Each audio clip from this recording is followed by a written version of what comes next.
పెళ్ళయిందా? ఒకసారి మా అమ్మ నాయన చేశారు, రెండోసారి మా పక్కింటి వాళ్ళు చేశారు. రెండోసారి పక్కింటి వాళ్ళు చేసేది ఏంది? అంటే మన గమ్మునుండే క్యారెక్టర్ కాదులేండి సార్. నువ్వు కరెక్ట్ గా చెప్పకపోతే మూడోసారి నేను చేస్తా. వద్దులేండి, ఇద్దరితోటి ఆగలేక వస్తుంటా మళ్ళీ మూడో నాకు. అనుభవం దేంట్లో దేంట్లో అంటే నాకు పెళ్ళంట్రీ, మళ్ళీ ఇప్పుడు అనుభవం అంటుంట్రీ. ఒరే ఉద్యోగం చేసిన అనుభవం రా. ఉద్యోగం అనుభవం అట్లా క్లారిటీగా అడగాలి సార్. దేంట్లో అనుభవం అనే ఉద్యోగం చేసిన అనుభవం అని అడగాలి. అదే 12 hours ఎక్స్పీరియన్స్. అబ్బో 12 hours ఎక్స్పీరియన్స్ తమరికా? ఉంచుకోలేక పంపించేశారు. ఏం చేసావు? చిన్న పొరపాటు, అదేం పెద్ద పొరపాటు కూడా కాదు. చిన్న పొరపాటు చేస్తే ఎవరిని పంపిస్తారంట మేడం? తీసేశారు ఇక్కడ. మేమే ఉదాహరణ దానికి. ఏందో చెప్పా పొరపాటు. సైకిల్ కి పెట్రోల్ ఖర్చు 500 రూపాయలు.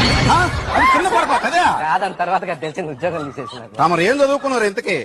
MBA అడ్మినిస్ట్రేషన్ చేద్దాం అనుకున్నా, చేయకూడదన్నారు. ఏమో దానికి 10th క్లాస్ పాస్ కావాలంట కదా. 10th class pass